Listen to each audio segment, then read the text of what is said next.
Para nosotros es muy importante hoy la aprobación de segunda discusión de este proyecto de ley, que debo decir además que ha sido consultado con todas las organizaciones no gubernamentales que trabajan el área justamente de derechos humanos en materia penitenciaria, que ha sido consultada con la sociedad civil, con los sectores, con los gremios que trabajan también la materia y, en fin, con todas las personas vinculadas a la misma. Y además, la aprobación de esta ley viene muy a tono el día de hoy, porque, como bien sabemos, recientemente se ha destapado la olla de un nuevo hecho de corrupción terrible, gravísimo, que además en esta oportunidad tiene que ver de nuevo con el tema de los calabozos policiales. Pero además, debo agregar que este hecho de corrupción tiene que tener en estado de pánico a toda la población venezolana. Y se trata justamente de la fuga de más de 250 reclusos de alta peligrosidad que han sido evadidos de un calabozo policial en el estado de Aragua, mientras se supone que tenían que haber sido trasladados a una cárcel común, que es donde tenían que haber estado desde el principio. Tenían que haber sido trasladados pues a la cárcel de Tocorón. Sin embargo, esto no es lo que ocurrió. Lo que ocurrió es que los ciudadanos, exdirector de la Policía del Estado de Aragua, Ulises Faría, quien para el momento de la detención ya había salido de ese cargo y se desempeñaba nada más y nada menos que como jefe de la Policía Nacional en Carabobo, y el señor Gabriel Enrique Cubidas, supervisor jefe de Poliaragua, fueron detenidos por este grave caso, que se descubre porque los familiares de 3 de esos privados de libertad fueron notificados de que estos habían sido asesinados en la calle. Y los propios familiares decían, pero ¿cómo que en la calle? Si se supone que se está preso en Tocorón. Pues resulta que nunca fueron trasladados efectivamente desde el calabozo policial donde estaban hasta la cárcel que había sido asignada por los tribunales. Lo paradójico de este caso es que hay en la calle 250 delincuentes de alta peligrosidad y este país no lo sabe. Pero además, no solamente eso, sino que la persona encargada del Ministerio de Asuntos Penitenciarios no ha dicho nada. ¿Dónde está el pronunciamiento de la señora Iris Varela, que dice que tenemos en Venezuela el mejor sistema penitenciario del mundo? Cuando la realidad es que los calabozos policiales hoy están siendo utilizados como cárceles paralelas y además como centros de corrupción en un país que francamente ya no aguanta más. Porque en efecto, mientras los venezolanos mueren de hambre, mientras la mayor parte de los desposeídos, de los ciudadanos de Venezuela que hoy sufren o sufrimos la crisis humanitaria, tienen como principal fuente de alimentación la basura, también tienen que preocuparse por la inseguridad, porque Venezuela lamentablemente es el país más violento del mundo, con el mayor índice de homicidio por cada 100.000 habitantes que hay en el planeta. Y esta es justamente una de las razones por las cuales la crisis de inseguridad en nuestro país está como está. Y esta es responsabilidad directa de los personeros del Ejecutivo Nacional, pero también es responsabilidad directa de un Poder Judicial y de unos fiscales del Ministerio Público que, en lugar de dedicarse a perseguir a los delincuentes y a saber dónde están los presos que ellos quieren bajo su investigación, porque eso también es responsabilidad del Poder Judicial y del Ministerio Público, prefieren dedicarse a perseguir políticamente a quienes piensan de manera distinta, como a los periodistas o a los parlamentarios, como el caso de nuestro compañero Juan Requesens, miembro de la Comisión de Política Interior, que no puede estar aquí hoy, a pesar de todo el trabajo que hizo Juan por la aprobación de esta ley, porque está secuestrado en las mazmorras del helicóptero. Es por eso, señor presidente, colegas parlamentarios, que siendo además que, en efecto, según informaciones periodísticas, cuando el señor Ulises Manuel Faría era director de Poliaragua, se negó a acatar una orden judicial de liberación de 27 estudiantes detenidos de la UPEL, porque él decía que él no los iba a liberar.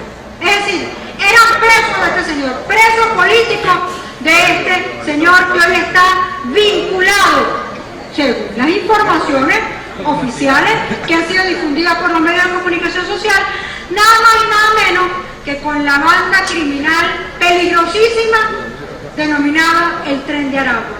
Pero este señor, que además fue condenado, fue condecorado por el gobernador Rodolfo Marcos Torres, con la orden Samán de Güere en su primera clase. A este lo que le faltó fue que le dieran la espada de Bolívar, como se la dieron al señor Lugo cuando era coronel y fue ascendido, fue la golpiza que nos dio a Denis Fernández, a Olivia Lozano y a mí, y después el empujón que le metió al expresidente Julio Borges. A este señor, que lo condecoraron nada más y nada menos con la orden Samán de Güere, este es el cómplice directo de la fuga de 250 delincuentes que tenían que haber sido trasladados desde el calabozo policial donde estaban hasta la cárcel de Tocorón. Es por ello que la Asamblea Nacional se ha empeñado tanto en la aprobación de esta ley en su segunda discusión.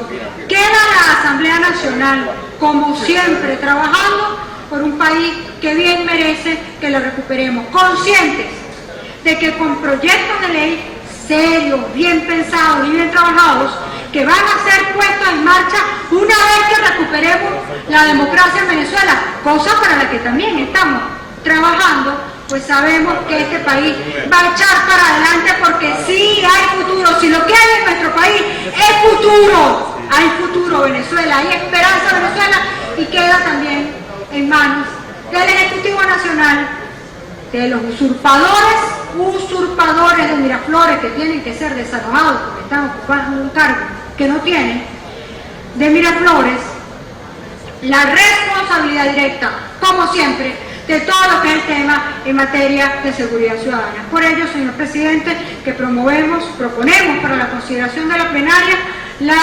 votación para que pueda ser posible la aprobación en segunda discusión de nuestra ley de calabozos policiales, que viene a resolver un gravísimo problema, y que nosotros además estamos seguros que con la aprobación y puesta en vigencia de esta ley es mucho lo que vamos a avanzar en materia de seguridad ciudadana. Quiero destacar finalmente, señor presidente, colegas parlamentarios, que claramente establece nuestra Constitución que una persona detenida no puede estar más de 48 horas en un calabozo policial, y que luego de eso, salvo las excepciones de ley, cuando se refiere a fianza a la que sometieron a estos delincuentes, por cierto, porque los detuvieron y ya los pusieron en libertad bajo fianza, según información que nos ha suministrado la diputada del Estado de Aragua, Adriana Pichardo. En cambio, por supuesto, a los presos políticos no les otorgan la libertad, pero bueno, máximo con 15 días que se dé para una fianza. Luego de eso no puede haber detenidos en los calabozos policiales, y para ello también tienen que estar preparados nuestros funcionarios policiales, que tienen que ser entrenados para el debido respeto de los derechos humanos y para garantizar la seguridad ciudadana en Venezuela. Siendo esta ley un mandato constitucional, proponemos pues su aprobación. Es todo, colegas parlamentarios, Junta Directiva. Gracias a la diputada Elsa Solórzano.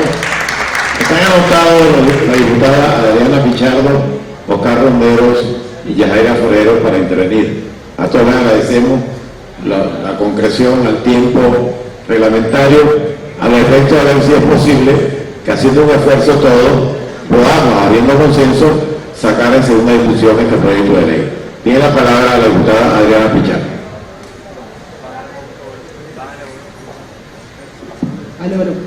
Buenas tardes, colegas parlamentarios. Voy a ser lo más breve posible, precisamente para que logremos hoy aprobar esta ley. Ley que viene a subsanar daños muy fuertes que ha hecho este desgobierno en materia penitenciaria, violaciones graves a los derechos humanos. Nos hemos visto la necesidad de plantear un proyecto como este en virtud de situaciones como el hacinamiento que hoy viven los centros de reclusión llamados preventivos, es decir, comisarías policiales. No estamos hablando de cárceles venezolanas, estamos hablando de situaciones como la masacre que se dio en el estado de Carabobo, donde fallecieron 66 venezolanos, 64 de ellos presos y 2 de ellos visitas, o lo que pasó, por ejemplo, en el estado de Amazonas, donde también fallecieron 37 personas. Así, hemos venido recibiendo en nuestra comisión muchísimas denuncias en materia de trato cruel e inhumano que se dan en estos centros. ¿Por qué? Porque estos no son centros que fueron diseñados para ser centros de reclusión de nadie. Están hechos, son calabozos muy pequeños para solo custodiar por 48 horas a una persona que comete un delito y sea presentado ante un tribunal. Con la ineficiencia del sistema penitenciario, de quien nos gobierna hoy, nos ha llevado a que hoy haya aproximadamente 300.000 personas en esta situación. Es decir, que estén recluidos en centros penitenciarios que son comisarías policiales de policías regionales o policías municipales. Esto ha llevado además a un número importante de denuncias y casos de muerte dentro de esos sitios por desnutrición. ¿Por qué? Porque además estamos frente a un funcionarios que no están preparados para ni albergar en sus instituciones a tantas personas y mucho menos para brindar el servicio y la custodia requerida. Esta ley incluso habla de la formación policial que se requiere para ser custodio de una persona que esté tras las rejas. Bueno, no quiero adelantar más porque mis compañeros van a hablar del resto de la ley. Muchas gracias. Muchas gracias a la diputada Adriana Pichardo por su intervención. Y tiene la palabra la diputada Yajaira Forero.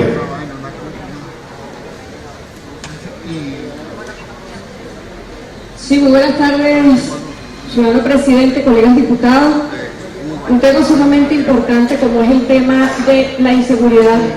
Y quiero decirles que los operadores de justicia juegan un papel muy importante en cuanto a la materia para nosotros poder combatir el tema de la inseguridad. Y dentro de los operadores de justicia nosotros tenemos lo que son las policías, fiscales, jueces y el sistema penitenciario.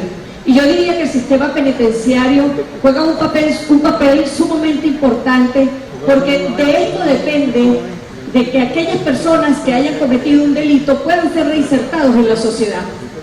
Lamentablemente, lo que nosotros veíamos anteriormente, en lo que ellos llaman la Cuarta República, ya el sistema penitenciario venía con fallas de funcionamiento, pero sin embargo, nada comparado con lo que nosotros hoy en día estamos viviendo. Desde el año 2011, la ministra Iris Valera asumió en este Ministerio de Asuntos Penitenciarios. Pues esto ha venido a empeorar dramáticamente la situación o el funcionamiento del sistema penitenciario. Y brevemente les explico por qué. Primero, la ministra decía y dijo y prometió que iban a construir 24 cárceles, cosa que todavía no ha sucedido. ¿Dónde están las 24 cárceles que prometió la ministra Iris Valera? Pero lo peor que hizo fue, y si nosotros recordamos, comenzar a cerrar cárceles. ¿Qué generó esto? Esto generó el hacinamiento de reclusos en lo que son estas cárceles paralelas o centros de detención preventiva que vienen a ser los calabozos de las comisarías policiales. Algo nunca visto.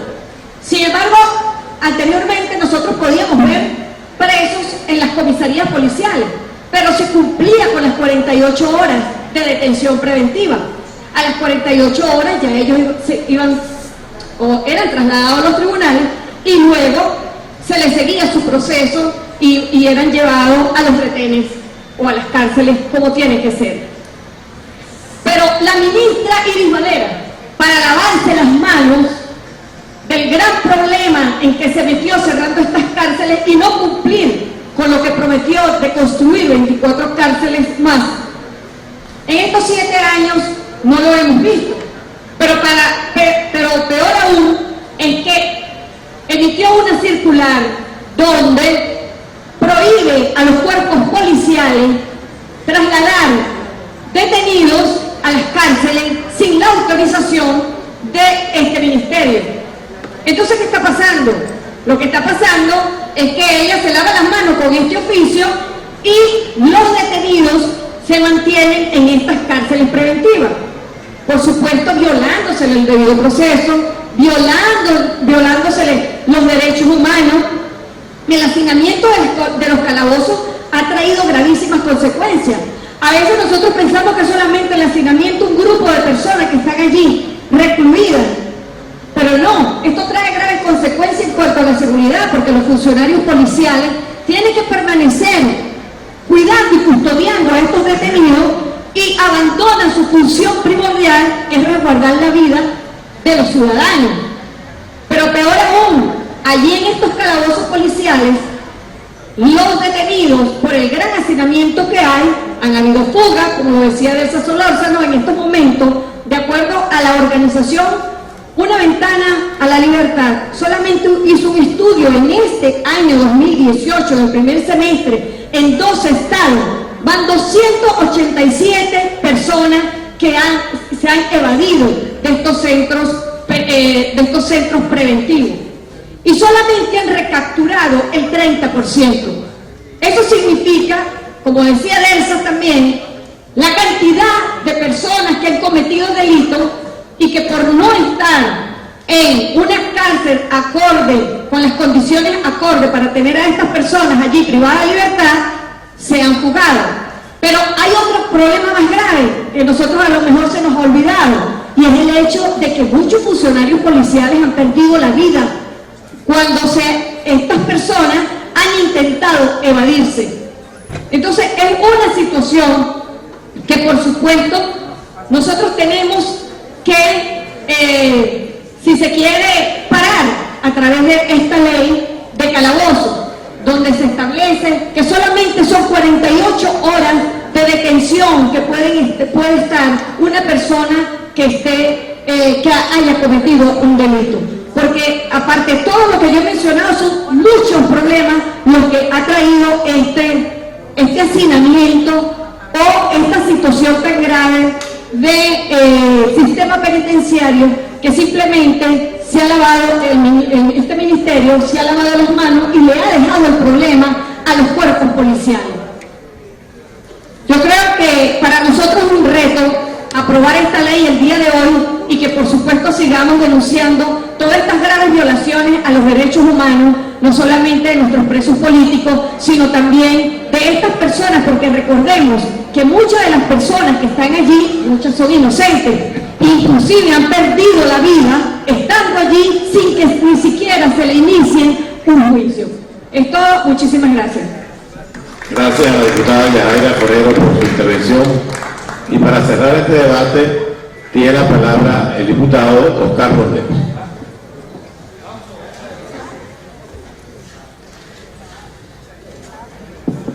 Buenas tardes, señor presidente, colegas parlamentarios. Debemos empezar por señalar que en un sistema donde funcione el ordenamiento jurídico, un proyecto de ley como este no debería existir. Simple y sencillamente, la ley de calabozos policiales viene a atender una realidad producto de la creación de un régimen penitenciario paralelo que se está sosteniendo al día de hoy en todas las comisarías policiales del país. Y la ley tan solo viene a atender esa realidad producto de la deformación de la detención policial, que en principio correspondería tan solo de 48 horas y que se ha venido manteniendo en el tiempo. De comisarías policiales hay gente que ha permanecido hasta 4 años detenida y gente incluso que estando condenada no está dentro del sistema penitenciario ordinario, sino que se encuentra dentro de este sistema penitenciario que hemos llamado informal, paralelo, que se presta para la corrupción, que se presta para el hacinamiento, que no tiene unas condiciones mínimas para poder tener reclusión, en muchos casos para poder tener detenidos. En muchos casos nos encontramos con que la policía deja de atender su situación natural, que es la persecución del delito en la calle, para dedicarse a custodiar reclusos en los comandos policiales. Esa es la situación que esta ley viene a atender y, como digo, en condiciones normales una ley como esta no debería existir, pero la necesidad de esa deformación de ese sistema penitenciario paralelo nos obliga a tener que dictar esta ley en atención a lo que viene ocurriendo allí.